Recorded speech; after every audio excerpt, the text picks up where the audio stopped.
അത് വരണ്ടോ നോക്കാൻ? ഇല്ല, അവരിനി വരും തോന്നല്ല. എല്ലാ മഹാന്മാരും ഇങ്ങനെ തന്നെയാ മരിച്ചിരിക്കുന്നടി. ചേട്ടാ, ചേട്ടൻ അവസാനത്തെ ആഗ്രഹം വല്ലതുണ്ടോ? എനിക്കൊരു പൂവമ്പഴം തിന്നണം. മധുരമുള്ളൊന്നും കഴിക്കരുതെന്ന് നിങ്ങളോട് ഡോക്ടർ പറഞ്ഞിട്ടുള്ളതല്ലേ? നിങ്ങൾക്ക് ഷുഗർ ഉള്ളതല്ലേ? ഇനി എന്ത് ഷുഗർ അടി?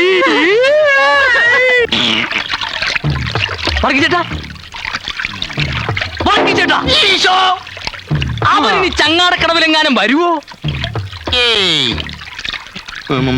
അത് ശരിയാ, പോയി നോക്കാം നമുക്ക്. പിടിച്ചേ അല്ലേ ഞാനും പറഞ്ഞത്.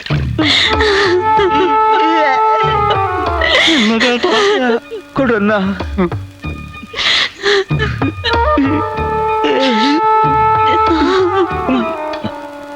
നീ പാതി തിന്നോ? വേണ്ട, നിങ്ങളുടെ അവസാനത്തെ ആഗ്രഹമല്ലേ, മുഴുവനും നിങ്ങൾ കഴിച്ചോ. എന്തൊരു ടേസ്റ്റായി. എനിക്കിത് തിന്നാൻ പറ്റില്ലല്ലോ. നീ ഇതിലെത്ര കാശ് പറ്റിച്ചടാ പന്നി? ഇനി എനിക്ക് എന്റെ ചേട്ടനെ പറ്റിക്കാൻ പറ്റില്ലല്ലോ. പഴം കഴിക്കരുതെന്ന് ഡോക്ടർ. ഡോക്ടർ അമ്മന്റെ വായ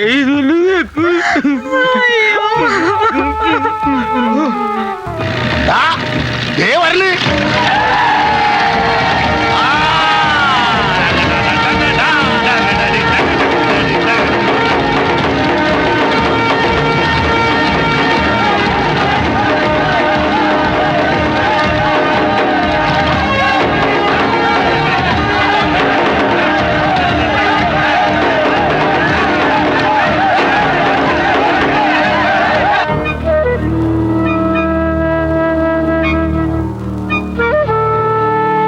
സമയമായി, ചൂട്ട് കത്തിക്കടാ.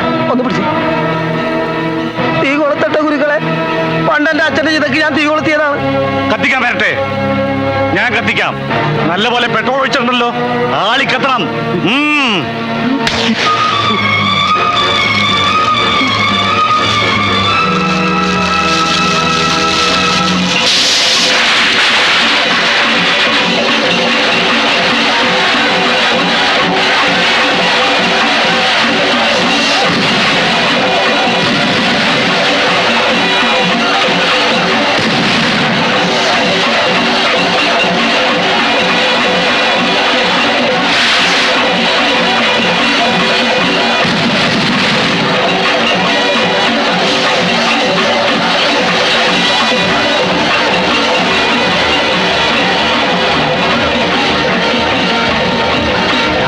കഥ എന്നല്ലേ പറയാൻ പോണേ? ആ കഥ തന്നെ. ഞാൻ പറഞ്ഞ കഥയല്ലേ പറയാൻ പോണത്.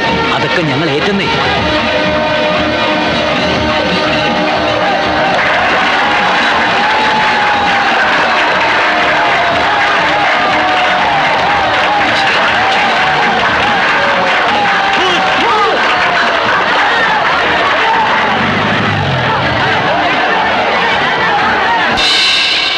കലാസ്നേഹികളെ, ഗാനഭൂഷണം കൊച്ചിൻ ബ്രദേഴ്സ് അവതരിപ്പിക്കുന്ന സസ്പെൻസ് ത്രില്ലർ കഥാപ്രസംഗം പുതുക്കോട്ടയിലെ പുതുമണവാളൻ.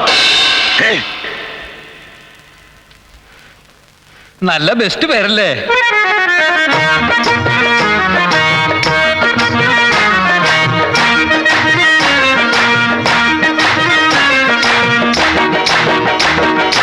ആര് പറഞ്ഞാലും നേര് പറയണം. ഓരോന്നു തോന്നിയ നന്നല്ല, നിങ്ങൾ ഓർമ്മയിൽ വെച്ചത് പൊന്നല്ല, ഓർമ്മയിൽ വെച്ചത് പൊന്നല്ല. നെല്ലും പതിരും തിരിച്ചറിഞ്ഞിടണം. എല്ലാരും മാവേലിമാരല്ല, നമ്മളെല്ലാം ഹരിചന്ദ്രന്മാരല്ല, നമ്മളെല്ലാം ഹരിചന്ദ്രന്മാരല്ല. ആര് പറഞ്ഞാലും നേര് പറയണം. ഓരോന്നു തോന്നിയ നന്നല്ല, നിങ്ങൾ ഓർമ്മയിൽ വെച്ചത് പൊന്നല്ല, ഓർമ്മയിൽ വെച്ചത് പൊന്നല്ല. പ്രിയമുള്ളവരെ, കലാസ്നേഹികളെ, ഇതൊരു പ്രണയ കഥയാണ്. ഈ കഥ നടക്കുന്നത് അതിമനോഹരമായ ഒരു ഗ്രാമത്തിലാണ്. ആ ഗ്രാമത്തിന്റെ പേരാണ് പുതുക്കോട്ട. ആ ഗ്രാമത്തിൽ രാജ്യതുല്യനായ ഒരു മനുഷ്യനുണ്ടായിരുന്നു. അദ്ദേഹത്തിന്റെ പേര് മാടശ്ശേരി തമ്പി.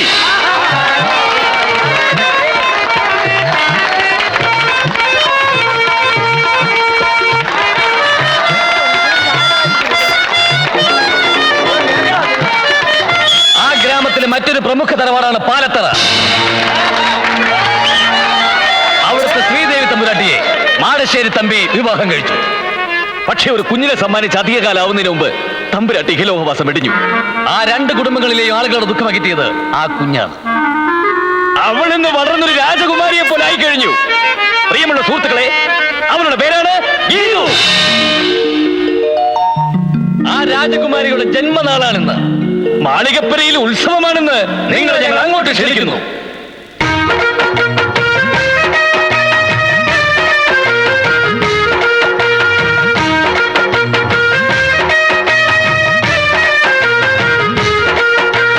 പനിനീരിൽ മുങ്ങിക്കേറി പഴങ്ങൾ മെയ്യിൽ ചൂടി പുലകാല പെണ്ണെ മുന്നിൽ വാ. ഒരു വല്ലം മുത്തും കൊണ്ടേ ഒരു വട്ടിപ്പൂവും കൊണ്ടേ ഒരു മുമ്പിൽ തേനും കൊണ്ടേ വാ.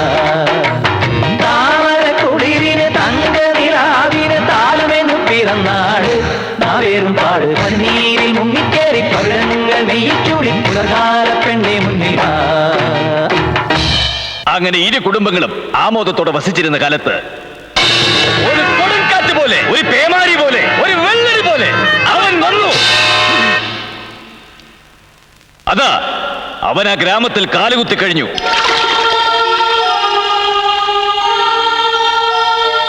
നാട്ടുകാർ അവനോട് ചോദിച്ചു, ആരാ, എവിടുന്ന? അവൻ പറഞ്ഞു, ഞാൻ അനന്തൻ, മാടശ്ശേരി തമ്പിയുടെ മകൻ. ആരുടെ കൂടെ ഒളിച്ചോടിപ്പോയെന്ന് നിങ്ങളൊക്കെ വിശ്വസിക്കുന്ന പാലത്തറയിലെ മാലതി തമ്പുരാട്ടിക്ക് ചതിവിൽ കിട്ടിയ മകൻ അനന്തൻ.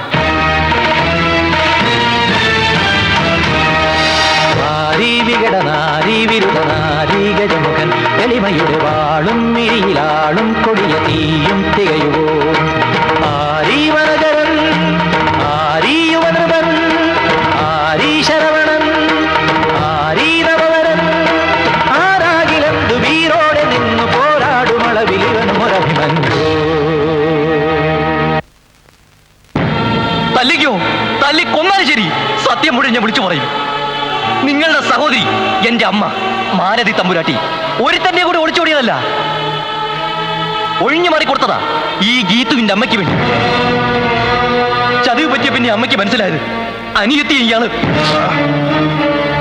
ഇടാ കള്ള കഴിവേറിന്റെ മോനെ, എന്തു ഭാവിച്ച നിന്റെ ഈ വരവ്? എന്തിനായി കെട്ടുകഥയൊക്കെ ഇവിടെ ഒന്ന് പറയുന്നത്? ഞാൻ പറഞ്ഞത് സത്യമാണ്. എന്റെ അമ്മ മരണക്കിടക്കേ കിടന്ന് എന്നോട് പറഞ്ഞ സത്യം. ഇനി തെളിവ് വേണമെങ്കിൽ ഇന്നാ.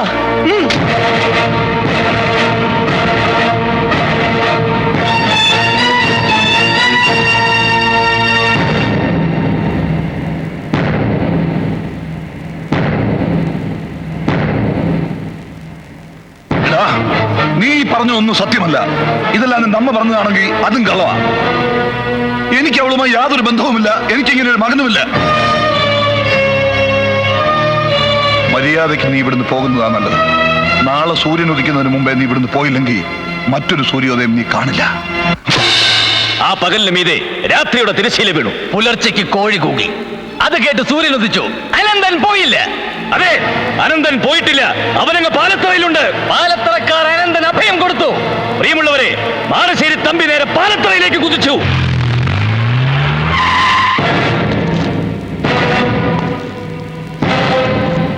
അവനെവിടെ? അവനെ ഇങ്ങോട്ട് ഇറക്കിവിട്. ഇപ്പൊ മനസ്സില്ലെങ്കിലോ? എല്ലാം ഞങ്ങൾക്ക് മനസ്സിലായടാ. ഇനിയും നിനക്ക് ഞങ്ങളെ ചതിക്കാനാവില്ല. എല്ലാ വൈരാഗ്യങ്ങളും മറന്ന് എന്റെ പെങ്ങളെ കെട്ടിച്ചു തരണമെന്ന് നീ പറഞ്ഞപ്പോ ഇത്രയും വലിയൊരു ചതി ഉണ്ടാകുമെന്ന് ഞാൻ കരുതിയില്ല. ഞങ്ങളെ കുടുംബത്തോടെ നീ ചതിക്കുകയായിരുന്നു. ഏത് കോടതിയിൽ പോകേണ്ടി വന്നാലും ശരിയാ, സത്യം ഞങ്ങൾ തെളിയിക്കും. നീ എന്തോന്നാടാ ഈ പറയുന്നത്? തമ്പിയായിട്ട് ഇങ്ങനെയൊക്കെ ചെയ്യുന്നതിന് തോന്നുന്നുണ്ടോ? നിന്ന് ന്യായം പറയാതെ ഇറങ്ങി പോടാ.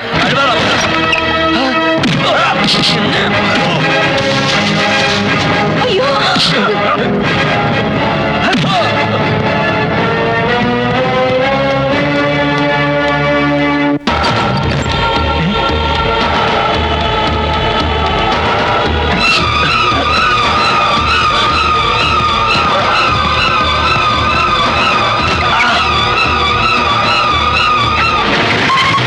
പിന്നീട് അനന്തനെ ആ ഗ്രാമത്തിൽ ആരും തന്നെ കണ്ടിട്ടില്ല. താമസിയാതെ ആ നാട്ടിൽ ഒരു വാർത്ത കാട്ടുതീ പോലെ വളർന്നു. മാടശ്ശേരി തമ്പി അനന്തനെ കൊന്നു. കൊന്നു കൊന്നു.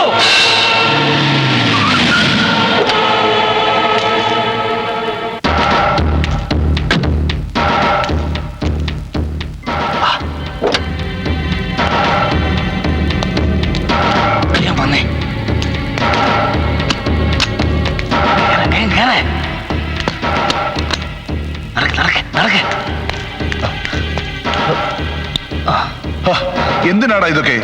ഞാൻ എന്തിനാ വിളിക്കുന്നേ? എടാ, നാട് മുഴുവൻ പോലീസാ. നിന്നെ അറസ്റ്റ് ചെയ്യാൻ കോടതി ഉത്തരവുണ്ട്. നീ ഇവിടെ ഇരുന്നേ, ഇരിക്കേ. എടാ, ഇനിയെങ്കിലും സത്യം പറ, അവനെ നീ എന്താ ചെയ്തേ? അവനെ ഞാൻ അക്കരെ കൊണ്ടാക്കി. മേലാൽ ഇങ്ങോട്ട് വരരുതെന്നും പറഞ്ഞു. എടാ, ഇതൊക്കെ പറഞ്ഞ പോലീസും കോടതിയും വിശ്വസിക്കുവോ?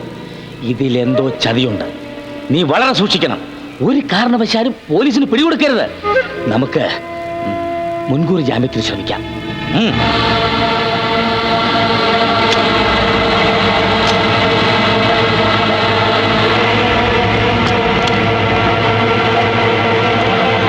എടാ, എന്തായി? മുൻകൂർ ജാമ്യം കിട്ടിയില്ല. പിന്നെ പിടികൊടുക്കാത്തത് കൊണ്ട് നിന്റെ സ്വത്തുക്കൾ കണ്ടുകെട്ടാൻ നീക്കങ്ങൾ നടക്കുന്നുണ്ട്. എത്രയും പെട്ടെന്ന് നിനക്കേറ്റവും വിശ്വാസമുള്ള ഒരാളുടെ പേരിലേക്ക് സ്വത്തുക്കൾ മാറ്റണം. എടാ, പറഞ്ഞല്ല ഓർമ്മയുണ്ടല്ലോ, ഒരു കാരണവശാലും പോലീസിന് പിടികൊടുക്കരുത്. വെക്കോ. എടാ, ഞാൻ എന്റെ മോളെ ഒന്ന് കണ്ടിട്ട്. ഒന്നും വേണ്ട, വേഗം പറഞ്ഞ സ്ഥലത്തെത്താൻ നോക്ക്. താക്കോല് പിടി, വേഗം പോയേ. വെക്കോ.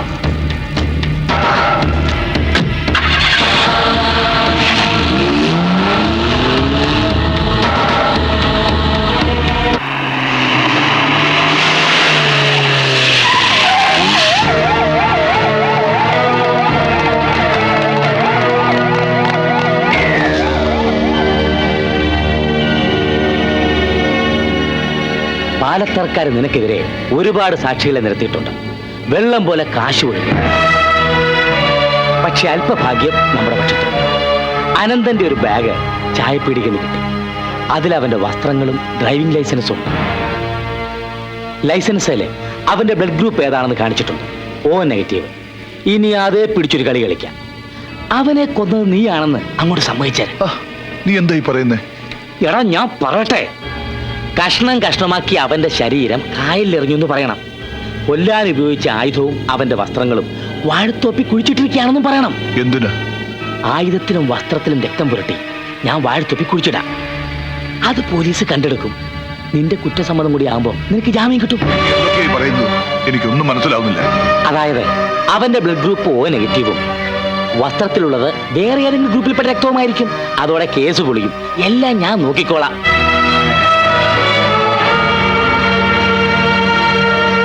മാടശ്ശേരി തമ്പി കുറ്റം സമ്മതിച്ചതല്ല. മൃഗീയമായ പീഡനങ്ങളിലൂടെ എന്റെ കക്ഷിയെ കൊണ്ട് കുറ്റം സമ്മതിപ്പിക്കുകയായിരുന്നു. ഈ അവസരത്തിൽ ഈ കേസിലെ ഏറ്റവും പ്രധാനപ്പെട്ട ഒരു തെളിവ് ഞാൻ ഹാജരാക്കുന്നു.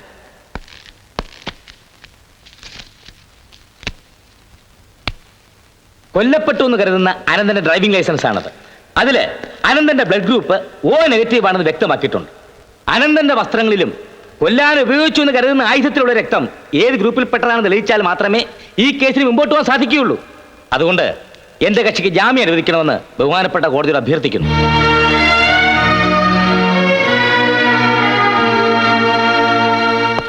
ഈ കേസിലെ ഏറ്റവും സുപ്രധാന തെളിവാണ് എതിർഭാഗം വക്കീൽ ഇവിടെ ഹാജരാക്കിയിട്ടുള്ളത്. അനന്തന്റെ വസ്ത്രത്തിലും അനന്തനെ കൊല്ലാൻ ഉപയോഗിച്ച ആയുധത്തിലും കണ്ട രക്തക്കറ പരിശോധിച്ചതിന്റെ റിസൾട്ടാണിത്. അനന്തന്റെ ബ്ലഡ് ഗ്രൂപ്പ് O- ആണെന്ന് ലൈസൻസിൽ നിന്ന് വ്യക്തമാണ്. വസ്ത്രങ്ങളിലും ആയുധത്തിലും ഉണ്ടായിരുന്ന രക്തവും O- തന്നെയാണ്.